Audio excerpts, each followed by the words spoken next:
Hey guys, this is Tauna, and today we're talking about the Counter Intelligence precon deck list that's just been released. This is the new deck coming with Edge of Eternities, and it has some absolutely bonkers reprints. Some that I definitely did not expect to see in here, some that I did as well, which is great too.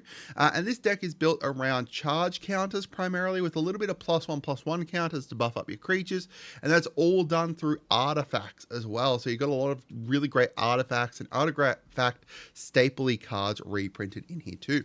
So let's go through the new cards first. First up, we have the In Spirit flagship vessel. So this is a new spacecraft. It can be your commander because it is a legendary spacecraft that has a power and toughness in it. If you stationed it once, so that's like literally as it comes out, you just need to put one charge counter onto this.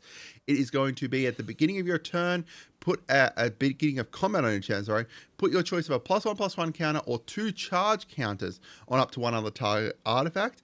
And then once you've stationed it to 8+, it's got flying, and other artifacts you control have hexproof and indestructible. Our other commander here is Kilo Apogee Mind. And if you want to go more into the proliferation side of things, this is definitely the way to go. I've argued that it is potentially the best proliferation commander now, even better than, Atraxa. I just like, you can go infinite with this really easily and just infinitely proliferate people up. So let's go through the other ones. So we've got Athros Research Craft here. This is another spacecraft. It's got 3+, so if you've stationed it and it's got 3 charge counters on it, whenever you cast an artifact spell, draw a card, put a charge counter on this spacecraft, and then 12+ is flying, and this spacecraft gets +1/+0 for each artifact you control. It will count itself, obviously, because it's not each other artifact, which is great. One thing to keep in mind as well is that these spacecraft, you can easily get the charge counters onto them by tapping down other creatures, but also you can proliferate up those charge counters. So, once you get it to 3+, you can continuously proliferate it, as well as, whenever you get a cast an artifact spell, you're going to get a charge counter on it too. We've got Surge Conductor. Whenever another non-token artifact you control enters, proliferate. Very simple, very strong in this deck. The Solar Array. Tap, add 1 mana of any color. When you next cast an artifact spell this turn, that spell gains Sunburst. Sunburst is interesting. It's not a mechanic you see very often. It makes it so that whenever a creature enters, like if you're casting a creature, it's going to get a +1/+1 counter on it for each color of mana spent to cast on it. So if you spend red mana, that's 1. Blue, white, now you've got 3, and it's entering with 3 +1/+1 counters onto it. That's great. You can also make this tap for any color you want. So technically you can make this tap for, a color outside of your mana, so black mana or something like that. And then now you've got a 4th color that you wouldn't usually have access to. We got the Patrolling Peacemaker, and this is the first time we've had a card that punishes crimes. So this is whenever an opponent commits a crime, proliferate. A crime, in case you weren't around during OTJ or don't remember, it's if they target an opponent and anything an opponent controls, or a card in that opponent's graveyard. So if you target someone, it's like target opponent's graveyard or something like that, or target opponent's library. That still counts. So there's a huge amount of ways that this happens constantly throughout games. So you're going to proliferate so many times. It's crazy.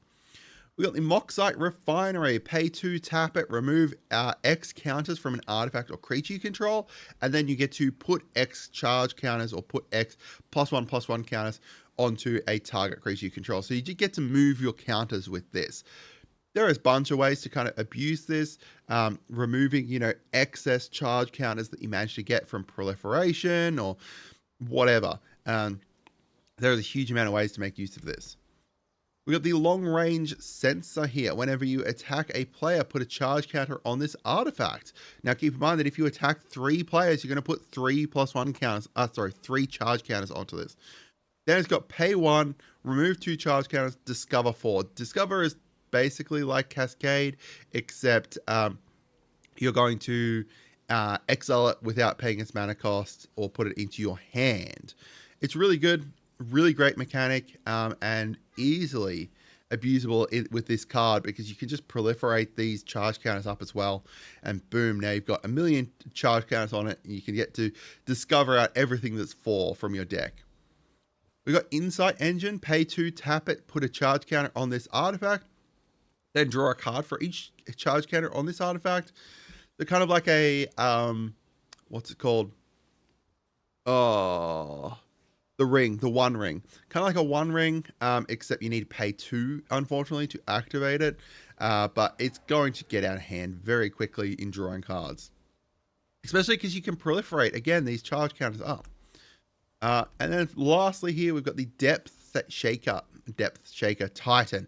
When it enters, any number of target non-creature artifacts you control become 3/3 artifact creatures. Sacrifice them at the beginning of the next end step. Each artifact creature you control has melee, trample, and haste. So this is a way for you to be able to turn like all of your, say, treasures into 3/3s with melee, trample, and haste. That is very, very strong, because all of these melees will stack up. So then when, you say you've got like 5 treasures, right? You attack with your 5 treasures. Now those 5 treasures all give everything +1/+1 for each of them. And that's for each opponent attacking. So if you attack 3 different opponents, now they're giving +3/+3 to each thing, which is +15/+15. Oh boy, that's insane. And then we've also got the 2 new lands as well, the Radiant Summon and the Glittering Massive. So if you guys are liking this content so far, this is instant speed news. This deck list only just came out and we're making a video for it already. Make sure you subscribe, make sure you share the video around, all that kind of stuff. Into the notable reprints, we've got the Darksteel Reactor. I called this one. I said this is most likely to get reprinted because they like adding fun, feel-good ways to win the game, and this is one of them. Once you hit 20 or more charge counters on it, you're going to win the game. We've got the Cloud Key getting a reprint as well to reduce the cost of all your artifacts. Cyberdrive Awakener, this one here is, this is so good. This was originally reprinted within New Capenna Commander, with the Buckle Up precon. I was literally looking at buying that precon the other day, but most likely don't need to because I can get this new upgraded better version. And this is going to essentially do the same thing as that other Awakener. It turns all your non-creature artifacts into 4/4s, and then also gives all your artifact creatures flying. We've got the Tekethal Inquiry Dominus, and I really did not expect this one to get reprinted. Double all your proliferations with it. Jorah, Weatherlight Captain, definitely called this one as well. Whenever you cast a historic spell, draw a card. All of your artifacts in this deck are going to be historic, so really going to be able to abuse it very muchly. We've got Alabo, Ancient Witness here, gives all your artifact creatures haste, and then whenever you attack with one or more artifact creatures you control, it's going to deal damage to any target, and you get to scry, where X is the number of tapped artifacts you control. Phyrexian Metamorph getting a reprint here as well. Get to copy something. Ripples of Potential. Huge. Like essentially kind of like a Teferi's protection for your permanents. You get to proliferate everything, then choose any number of permanents you control that had a counter put on them this way, and then they phase out. So they're not going to come back until the next, the beginning of your next turn. Swan Song also getting a reprint here. Great removal, not removal, counter spell. Counter spell for 1 blue, and then its controller is going to create a 2/2 blue bird.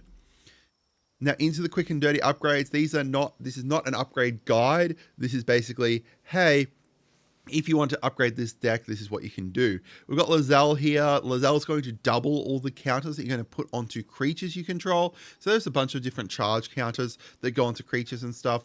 And also the +1/+1 counters just give you a little bit more oomph in regards to being able to attack, essentially.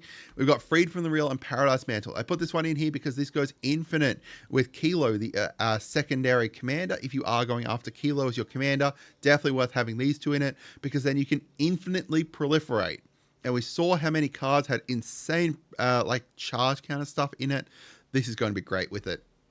We got Kaith, Famed Mechanicist. Now all of your non-token creatures will have Fabricate 1, which means they either enter with a +1/+1 counter on them, or when they enter, you can create a 1/1 colorless servo artifact creature token. You can also populate or proliferate with her, which is good. Craig Boone Novak Guard here has reach, lifelink, and then whenever you attack with one or more creatures, which you're going to be doing in this deck, you're going to put 2 quest counters on him. Again, those quest counters can be proliferated. And then when you do, he's going to deal damage equal to the number of quest counters on it to one target creature, unless that creature's controller has his deal damage to them. So it's a great way to be able to abuse all those proliferations and get some life back, because he does have lifelink and he's the one dealing that damage. Winged Hive Tyrant is going to make it so that all of your creatures with counters have flying and haste. That's good, right? Because all of your stuff with charge counters, all of your stuff with +1 counters will now all have flying and have haste. We've got the Magistrate Scepter here. Get additional turns from charge counters. I don't think I need to explain why that one's great. All will be one. Now, whenever you put counters onto a permanent or player, most likely, obviously, permanent in this deck, you are going to get to deal damage to people. Oh boy! Now, all of a sudden, you proliferate once. You've proliferated, say, 5 things. Now you can deal 5 lots of 1 damage to a whole bunch of different things. We've got Unwinding Clock. Make it just so that way all of your artifacts untap. I don't think I need to explain that one either. Insane in this deck that is focused around artifacts. And then finally, the Regalia.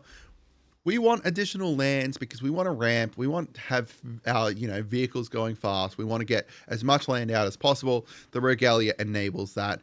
Just whenever it attacks, reveal cards from the top of your library until you reveal a land. Put that land onto the battlefield tapped. Very, very useful. And then we got Mystic Forge. Now we can play those artifact spells or colorless spells from the top of our library. So I'd love to hear from you guys as to what you think. I hope you guys had a wonderful day, and goodbye.